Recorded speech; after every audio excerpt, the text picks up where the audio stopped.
বাংলাদেশ প্রকৌশল বিশ্ববিদ্যালয়ে বুয়েটের ডিজাইন করা নতুন রিকশা চলবে ঢাকায়। শুধু তাই নয়, প্রশিক্ষণ ছাড়া রিকশা চালকদের লাইসেন্সও দেওয়া হবে না।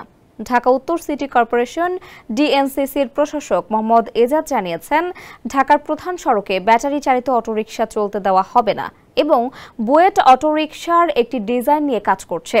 এটি হলে অটোরিকশা চালকদের প্রশিক্ষণ দিয়ে লাইসেন্স দেওয়া হবে।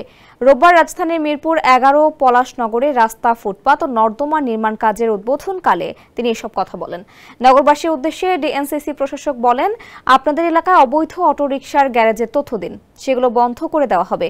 আপনারা বাড়ি মালিক সমিতি থেকে উদ্যোগ নিন, আপনাদের এলাকায় অবৈধ অটোরিকশা প্রবেশ করতে দিয়েন না। সড়কে শৃঙ্খলা ফেরাতে চেষ্টা চলছে। তীব্র গরমে পথচারীদের পানি খাওয়ানোর ব্যবস্থা রাখার অনুরোধ জানিয়ে ডিএনসিসি প্রশাসক বলেন, ঢাকা শহরে অনেক নিম্ন আয়ের মানুষ আছেন যাদের পক্ষে কিনে পানি খাওয়া সম্ভব হয় না। তাই অনুরোধ করছি, সবাই সক্ষমতা অনুযায়ী পথচারীদের পানি খাওয়ানোর ব্যবস্থা করুন। মানুষের পাশাপাশি অনেক প্রাণী আছে, যেমন পাখি, কুকুর, বিড়াল, তারাও তীব্র গরমে অনেক কষ্ট করে।